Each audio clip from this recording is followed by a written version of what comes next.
Share. I'm the founder and CEO of ShareLove.Fund.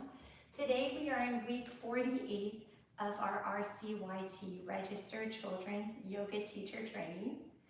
And we are going to explore the pose of the week, which is crow pose, a wonderful way to strengthen arms and have some fun with animal poses. In children's yoga curriculum, you can incorporate the use of crow pose with learning about the birds, maybe learning about conservation, environmentalism, risks to habitat, or in any other capacity.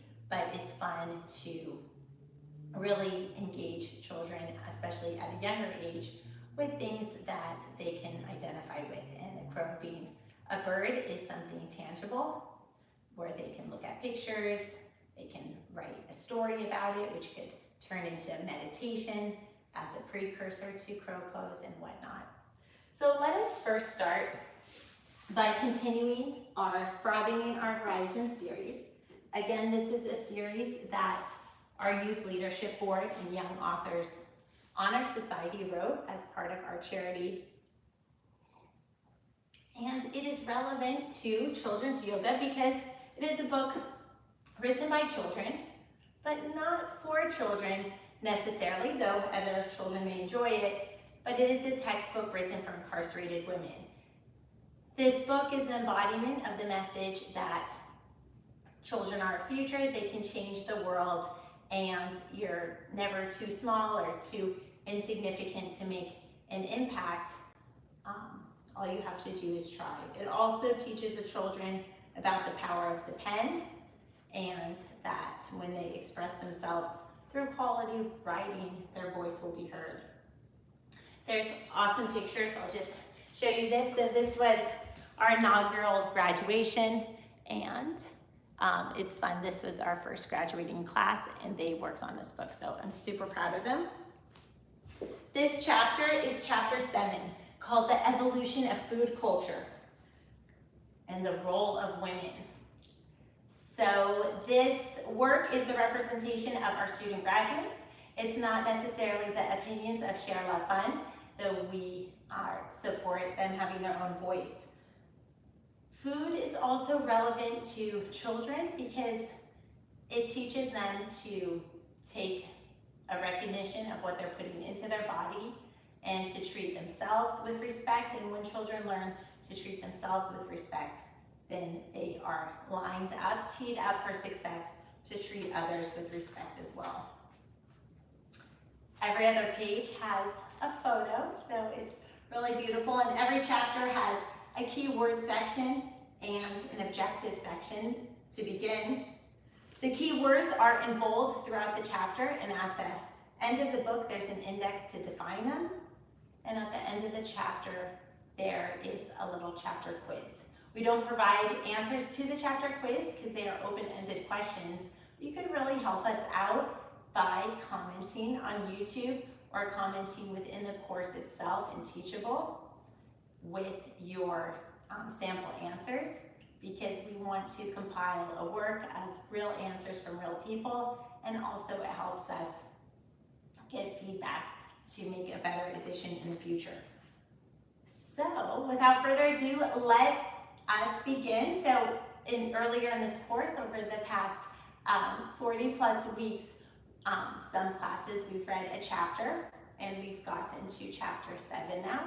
So we will try to finish this book in the duration of the course. And one of the reasons why I'm doing that is because although this book is available at a modest cost on Amazon, and although purchases from this book on Amazon do fund our programming, so that's super important, even though all that is true, I want to make this book accessible to those who don't have the option to buy it. Maybe our teenagers that don't want to ask their parents for one more thing, and so forth. Okay, so the keywords in this chapter 7 are food culture, food insecurity, food security pillars, gender gap, role of women, and urban regions.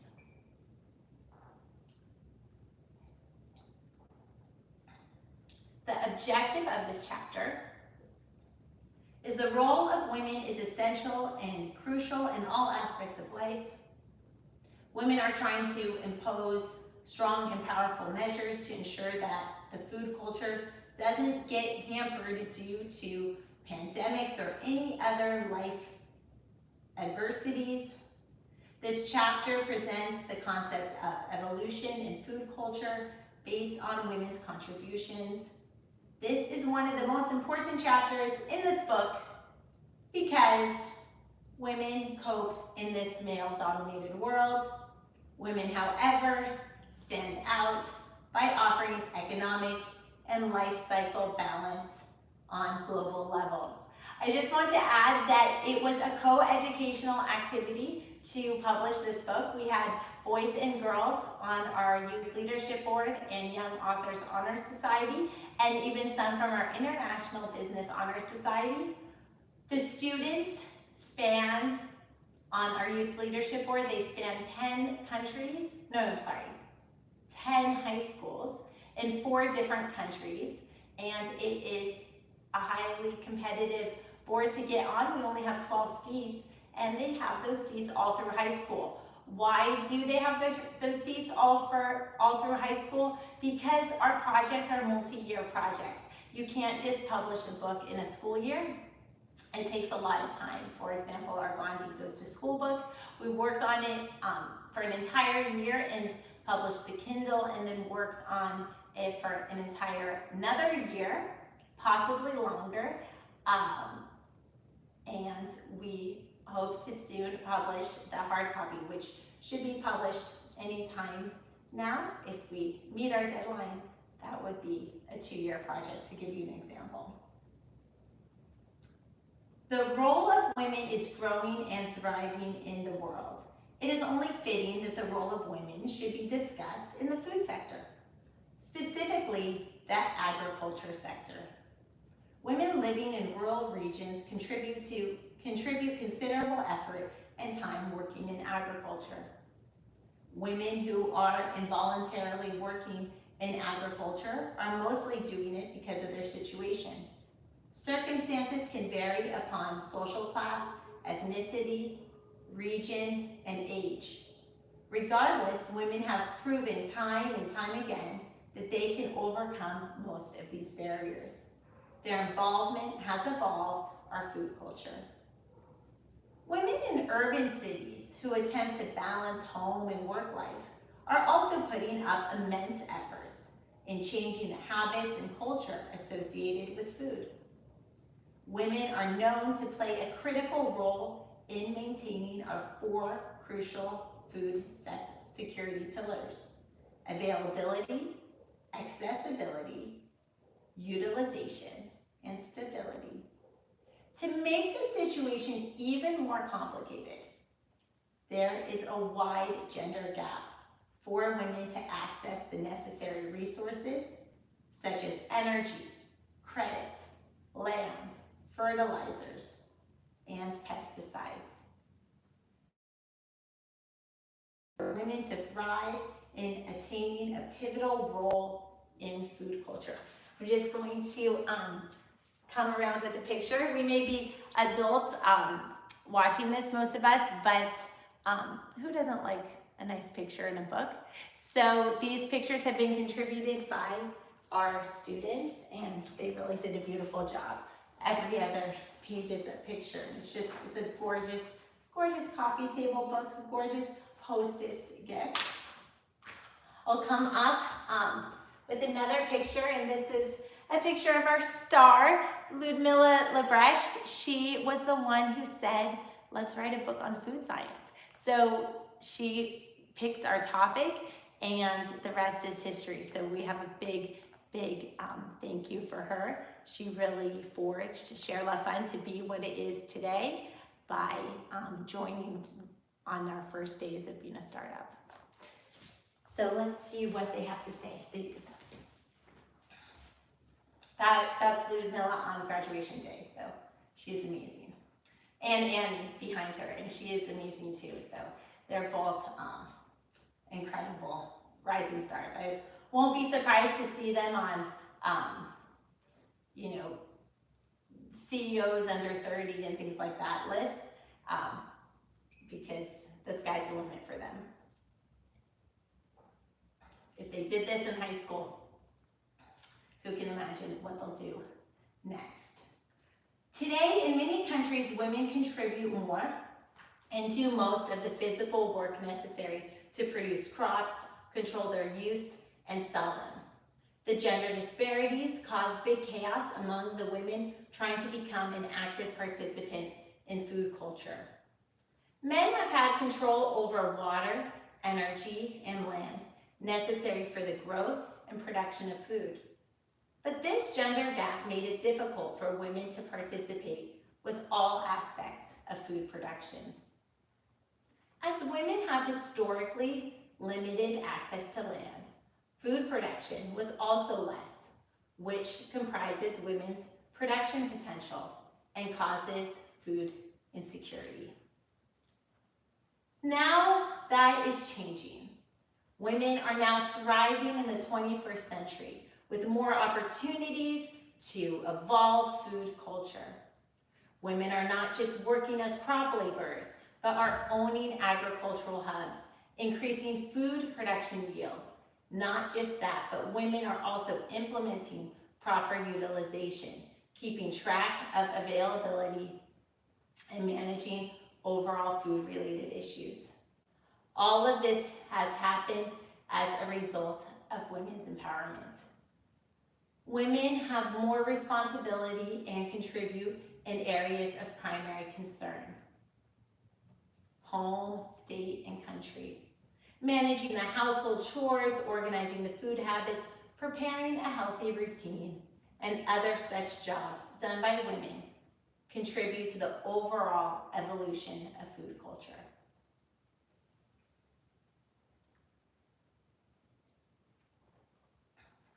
There is an increase in ready-made food and fast food growth within today's food culture. People now prefer to prioritize fast food and ready-made foods because they taste good and are available at low prices. However, this rapid change in food culture is a significant health concern. So here we have a photo that the kids took of a fish. I think it's a marlin, blue marlin.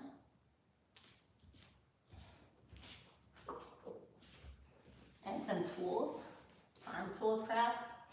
Deviating from the path of Ayurveda and good health will disrupt the balance of the mind, body, and soul. For more information on Ayurveda, you can purchase this book and read chapter 6, or you can review the free video from last week where we talk about Ayurveda, and I read aloud chapter 6, so you have all that information for free. You can also read it from the transcript. So all these live YouTube videos have the transcript. You just click transcript on this video, and you can even copy paste it in a document if that's easier to print. However you want to get the information as teacher trainees, that is up to you. Okay, so I will resume. Okay, deviating from the path of Ayurveda and good health will disrupt the balance of the mind, body, and soul. As women become less available at home, fast food and ready-made food adoption increased. This is a problem since most families depend upon a woman to get nutritious food at home. As women have taken on jobs and business roles, family members rely on junk food, fast food, and ready-made food. Most of this food is unhealthy and unsuitable for maintaining a healthy body. So again, these are not necessarily the views of ShareLove.Fund, but this was a collaborative project of over a dozen youth, and this is their voice, their collective voice. If poor eating choices are consumed regularly, any benefits from practicing Ayurveda and yoga could be lost in a short period of time, a matter of months. Even working women adopting poor eating habits are at risk. Women have always played a vital role in maintaining the pillars of food security. The availability and utilization of food culture are best handled by women. Furthermore, you will come across many communities and guides explaining women's influential role in evolving food culture. Rural women pass on their knowledge about food production, growth and sales, and management to the next generation. It is essential for women who have adopted the Western lifestyle to understand the importance of preparing nutritious food at home to maintain optimal health. Preparing homemade food for families may be limited to only special occasions. This phenomenon has resulted in a change in food habits for women and their families. You can blame the increased work and responsibilities or the alluring taste of ready-made foods. But the conclusion is that women have control over what their families and loved ones eat, regardless of whether they live in a rural or urban region. Here is a fun picture of our youth cooking at Estelle Gourmet in Largemont, a wonderful place to pick up healthy food or also take a cooking class. So this is super fun. These are children from the French American School, and they have been amazing, amazing contributors to our book. So, what does this page say? Women need to address such concerns and revive old, healthy habits for themselves and their families, including RCYT practices in the family should be one of the prime jobs of the homemaker and working woman. So again, these are just, this is the result of a collective group effort of youth, and not necessarily that ideas of ShareLove.Fund, but I'm super proud of them to get a book together. It's not easy, so they have a traditional perspective, it seems, but I will leave that for the reader to decide. Family members should help and support her in this venture. Many women are proficient in balancing their work life with home life. Now is the time to improve food habits by changing the food on the table. Instead of junk food or ready-made food products, why not incorporate Ayurvedic and healthy food items on the menu? It is the best way to promote good health and a progressive balance of mind, soul, and body. Adopting Ayurveda and Ayurvedic practices is like building an immunity shield around your home. You can start by changing the meals at home. Each chapter ends with a quote, and this quote says, "To eat is a necessity, but to eat intelligently is an art." So we can think about that, the art of eating. So it's a beautifully illustrated quote here. And we have a wonderful picture from our crew doing outreach in the Philippines. So thank you so much to Kat and her team. They did a rice distribution so that folks would not be hungry. And she's done incredible, incredible work. She's really just an earth angel. And each chapter ends with a chapter quiz. So let us explore the chapter questions. It's more like a food for thought, no pun intended, than it is an assessment. It's what we're after is to stimulate critical thinking and not to impose our ideas on others. Okay, question 1. Do you think women are getting equal opportunities in this world, in all fields? So I leave it to you. Please comment either in our YouTube or in Teachable. I know it's a hassle to stop and comment. Maybe you're listening to this while you're driving or so forth. But when you get home, if you could please comment, it really helps us. Our youth work so hard on this book, and your feedback and responses to their questions are of paramount interest to them. So please, we thank you in advance for making a comment. Do you think women are getting equal opportunities in this world in all fields? All responses are welcome. I read everything personally, and I will be happy to respond to it. And it doesn't really matter if we agree or disagree. What matters is that everybody is thinking for themselves and getting educated and feeling empowered. The second question, do you accept the fact that women are equally contributing towards the agricultural enhancement of this world? So I think this is a really interesting question, and to guide you all in your exploration of it, I would think about how this might differ regionally, country by country, and so forth. So, because I think that it would be maybe a misconception to have one answer for the whole world on what exactly women's involvement towards agriculture enhancement is, or maybe there is one answer, and it really depends how you want to define agricultural enhancement. Like, what does that mean to you all? So please comment in YouTube. We love to hear what you have to say. It helps us as we sit down and try to improve this book with the next group for a future edition sometime down the line. But that will be a long time away, so buy this book and enjoy it. The proceeds support programming, so we get to spend more time doing outreach. The third and final question for this chapter is it true that women understand the importance of health aspects associated with food culture? So that is very broad.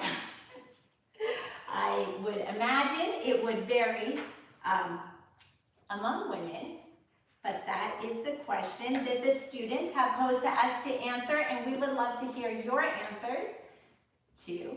Broadening Our Horizons, that is the name of the textbook series. We have several textbooks written in this Broadening Our Horizons series. All of them are available on Amazon, and these books are written by high school leaders, and they are made available to train incarcerated women in jails and prisons so that they have a textbook to go along with their Yoga Alliance accredited course. We turn wards of the state into taxpaying citizens, but we can't do that without you, so please volunteer the gift of your time. Leave us a comment on YouTube or Teachable if you're enrolled in the course, or get a book. Okay, without further ado, let us begin our stretches and our practice today. So we'll begin with a brief meditation. Come to a comfortable seated position. Palms face up, shoulders back, spine straight. You can have your eyes closed or a soft gaze open. And just breathe. So here you are, you have engaged in our 95-hour children's yoga teacher training. You have been with us for 40 plus weeks, learning pose by pose each week, or having a review week. We're almost at the end of our journey together. When you graduate, you will be a licensed Yoga Alliance accredited children's yoga teacher, an RCYT. And what will all that mean to you? Let's just breathe, inhaling light and love, and exhaling all that doesn't serve you. Just really mentally processing, getting out of the go, go, go to, okay, now I've almost completed it. What does it mean to me? How do I feel now that I'm almost have my degree, almost at the end of the journey? What more do you hope to get out of this course? Setting goals is a wonderful start to achieving them. As you know, I love to say that everything happens twice. That's not 100% true, but it's often true. And I say that everything happens twice, first in visualization and second in actualization. I'm gonna have some quiet time while you visualize your goals so that you get one step closer to actualizing them.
Slowly bringing your awareness back to the present moment. We're going to do some stretches so that we are all loosened up when we get into crow. Inhale your arms up and exhale to one side. As most of you know by now, this is one of my favorite poses. Reach, reach, reach, and release. Reach, reach, reach, and release. It is fun in a children's yoga setting. We can talk about painting a rainbow with our arms on the ceiling. Reach, reach, reach, and release. Reach, reach, reach, and release. Inhale, arms up, and exhale, forward fold. Really just breathe here and let your body loosen up.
Slowly walk your arms up, and if you're sitting in an asymmetrical position like I am, you can switch sides so that we get an even stretch on both sides. Inhale your arms up, exhale, rainbowing the arms to one side. Breathe, and rainbowing the arms to the other side. Inhale your arms up, and then again, exhale, forward fold.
Slowly walk your hands up again, and again we'll rainbow to one side. Reach, reach, reach, and relax.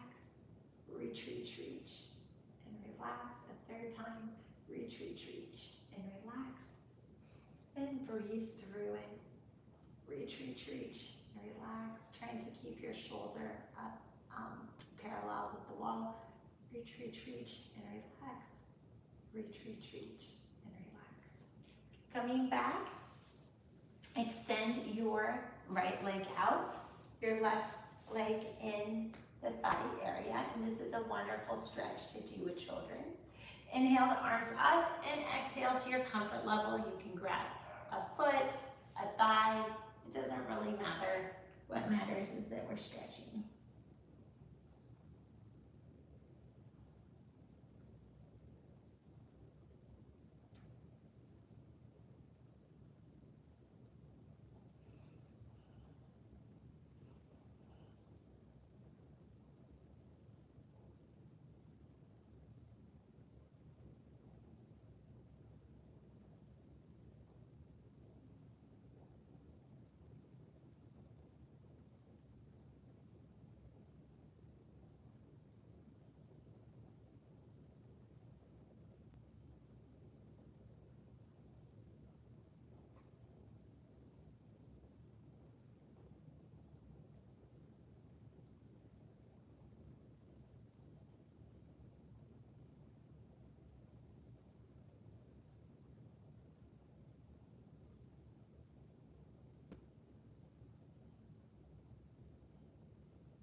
Slowly walk your hands back up.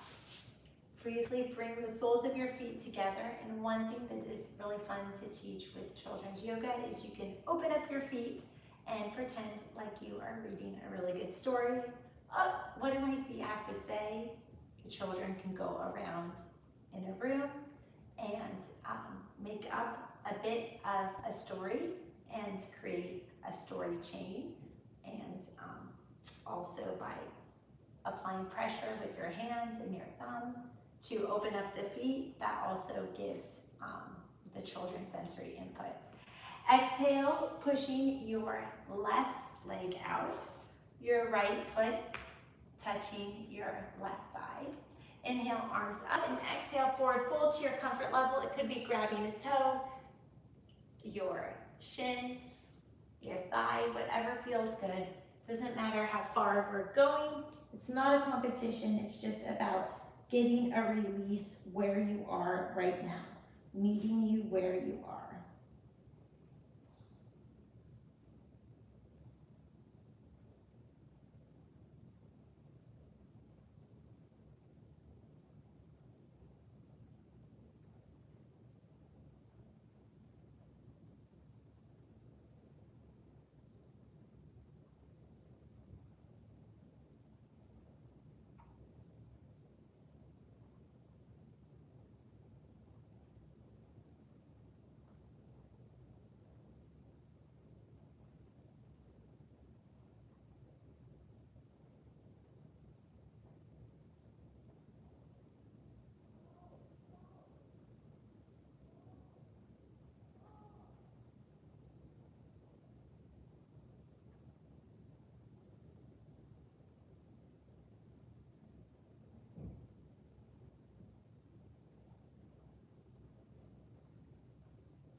Bring the soles of your feet together.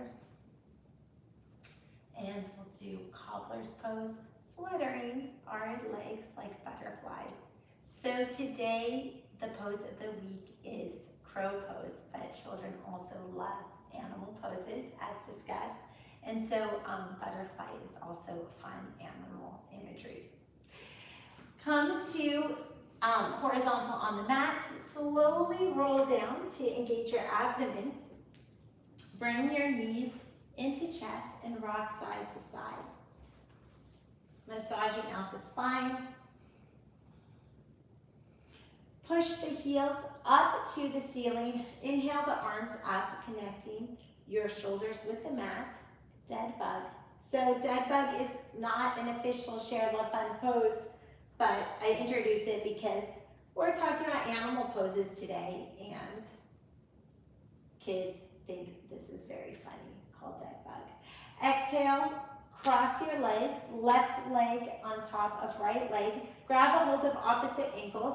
Bring your feet in towards you and enjoy a nice deep hip stretch on your left thigh.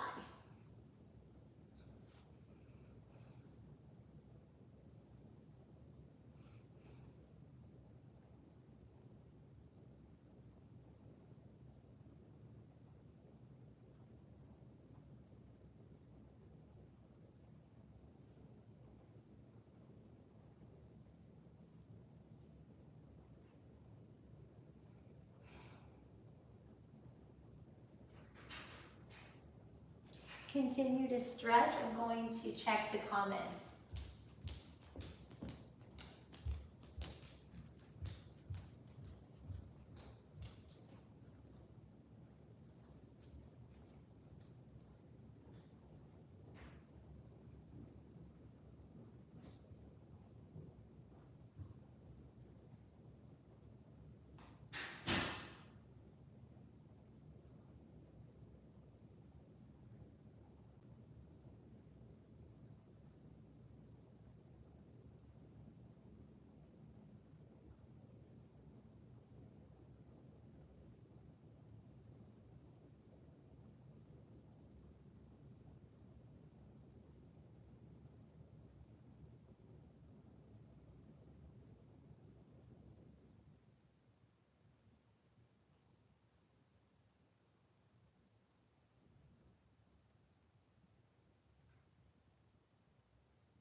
Okay, guys, I love, love, love the stretches that I saw on the sidebar.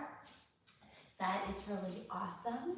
So we will wrap up the stretches, but really great creativity with kids. You guys really knew how to make it fun. Bring your knees into chest and let's rock it out and kind of up the energy level now that we are concluding stretches and getting into our activity. Inhale, the arms all the way back, feet to the ceiling and a little bit behind us.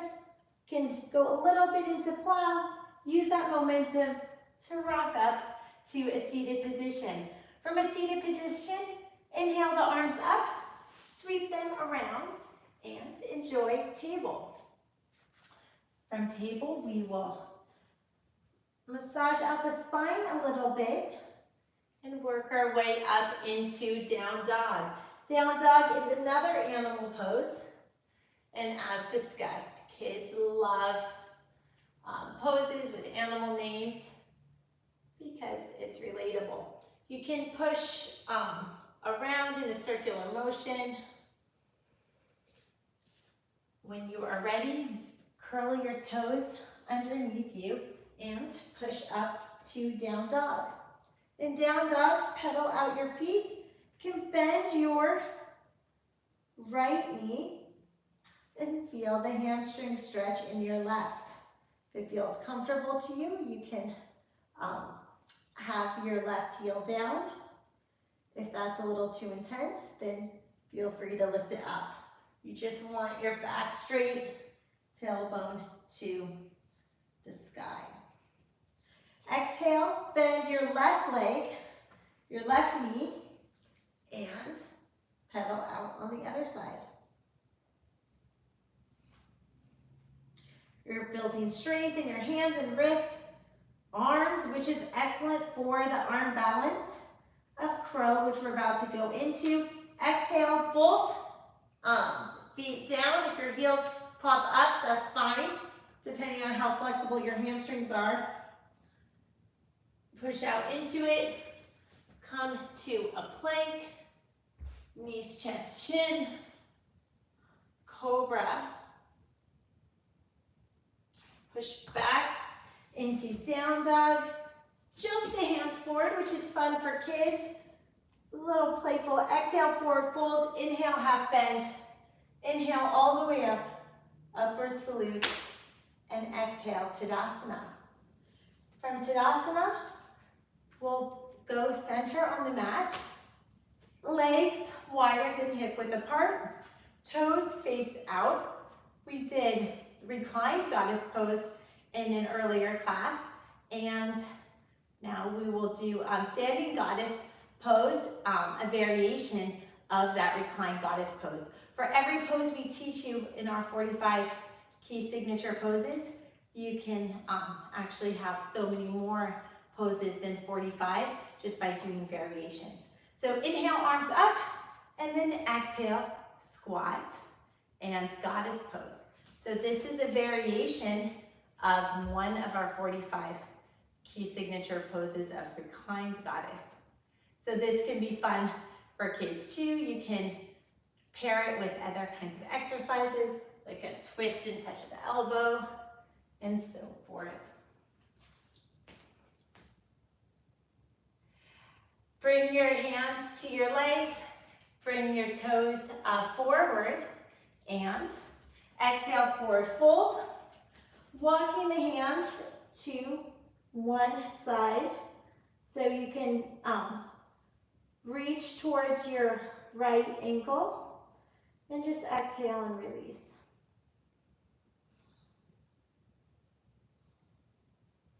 Loosening up the back and spine, preparing ourselves for crow.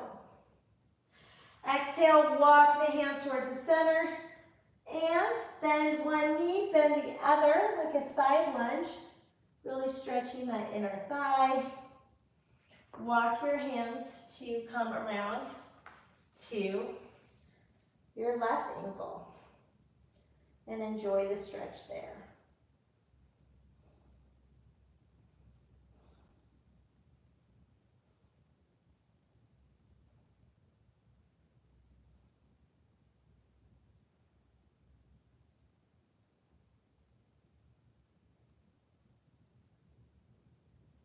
Walking your hands back to center. We'll shimmy our feet in and then come to a squat. Inhale your hands to prayer position.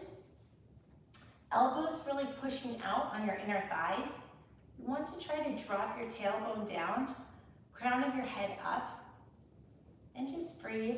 It's yoga, it is not that serious. Kids love squats, and squats are really good for us, except if you have knee trouble, then maybe it's not the best. Please use your own good judgment. You are going to be teachers. This is a teacher training course, and you're going to have to decide yes to some things and no to others in order to create a safe space. So why not start with you and keeping yourself safe by knowing your limits.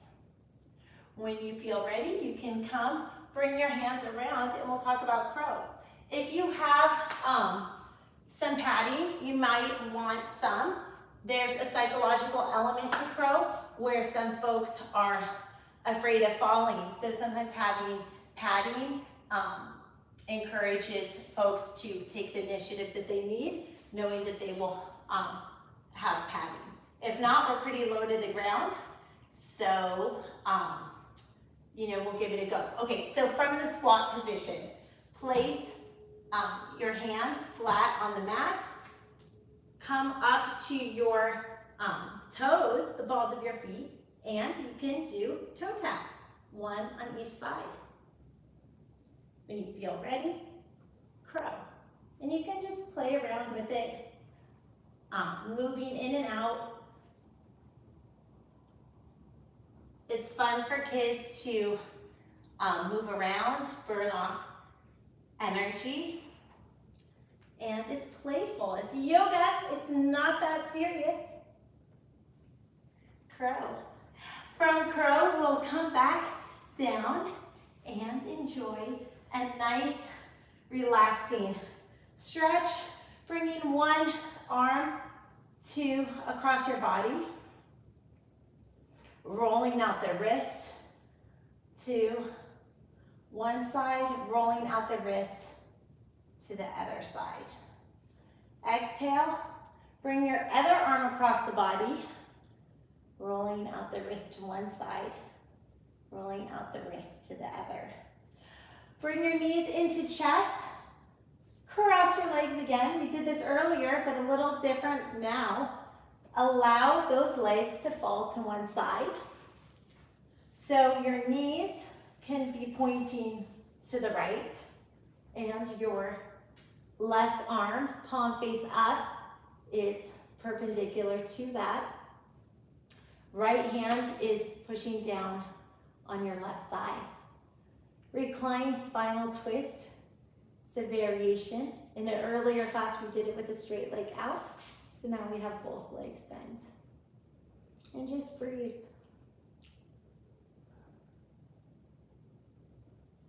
Twists are wonderful in a children's yoga class because it is an opportunity for children to enjoy some of the benefits of Savasana without being so bored. So it spices it up just enough to hold their attention.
Inhale the knees into chest.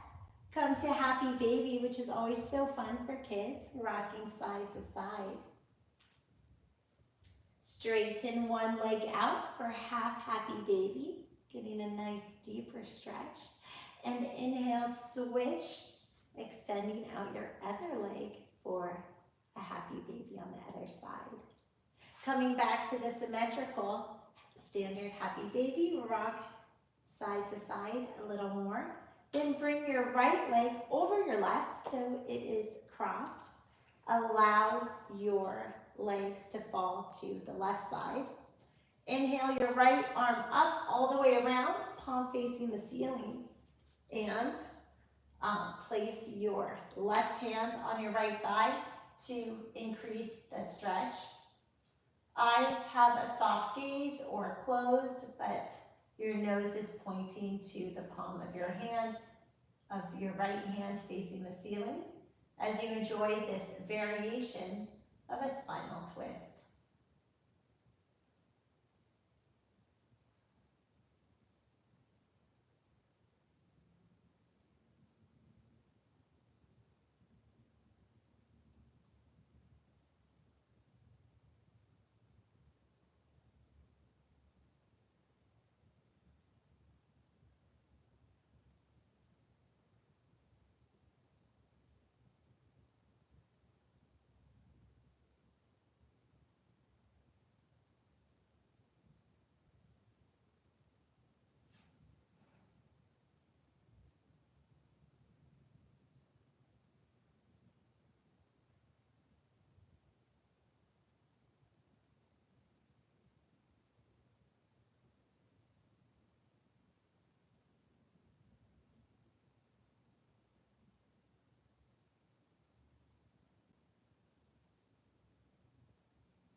Coming back to a neutral spine, bring your knees into your chest. Give yourself a little hug. Reach towards opposite elbows. Doesn't really matter how far you can grab just as long as you are stretching to get your legs as close to you as you can. Inhale, exhale again, seeing how you feel at the end of the class. Are you any looser as you grab a hold of your toes or legs, whatever is comfortable to you, and bring your legs in closer to you, also trying to straighten them. Really enjoying the benefits of the hamstring stretch. Exhale, slowly bring your legs down to the mat. Have your feet about hip width apart. Allow your toes to roll out to the sides of the mat. Inhale your arms up, and this time we can be in cactus arms for Savasana. Inhale the soles of your feet together, and we'll enjoy reclined goddess in Savasana as well. If this is uncomfortable to you, you can be in traditional Savasana. But we like to switch it up in children's yoga because it's hard for kids to sit still. So when they're able to kind of play with their feet a little bit, feel the connection between the soles of their feet, that helps them stay engaged. So just relax, unwind, reclined goddess pose, variation of Savasana.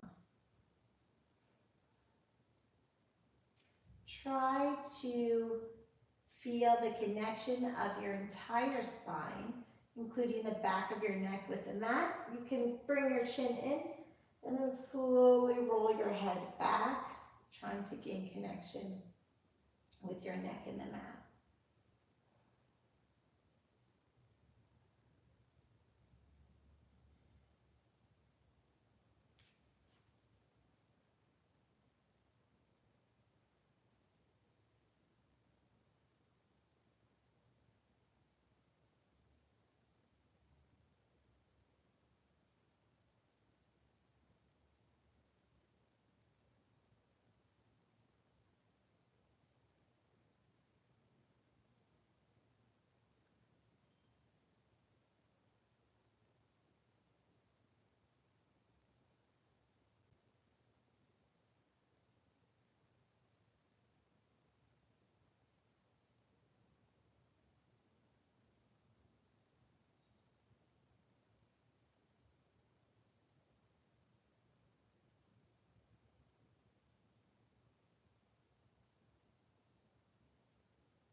bring your awareness back to the present moment. You can kick out your legs straight, heels hip-width apart, toes fanning out to the sides. And you can bring your palms face up, your hands about 6 to 8 inches out, parallel in line with your hips, but out towards the edges of the mat. Just take a few moments here and relax in traditional Savasana. You can do a body scan, and body scans are helpful for children's yoga because it gives children something to do while they are in Savasana. So for a body scan, you can start at the head or the feet, but I see more often than not starting at the bottom to top. So in doing a body scan for children, you can say, bring your attention with your breath to your toes, and with each breath, feel your toes relaxing and letting go of any tension. Now bring your attention to the soles of your feet. And with each breath, imagine the soles of your feet softening. Breathe into your ankle area and feel the edges of your feet drawing closer to the edges of the mat. Bring your attention to your lower legs and breathe in a feeling of relaxation. In your, you can continue the body scan, an elongated version, or we can end now, which we'll do in the interest of time. But I invite you to feel free to continue the body scan on your own if you want a longer version. Bring the knees into chest, gently roll to the left side, push yourself up slowly. Congratulations. We did another class together. I can't wait to see you all next week. Your comments are so helpful, so please feel free to share your comments. I personally read each and every one of them, and it means a lot to me to have your feedback, and it helps us improve the next class. May the light in me be the light in you. Have a blessed day. Namaste.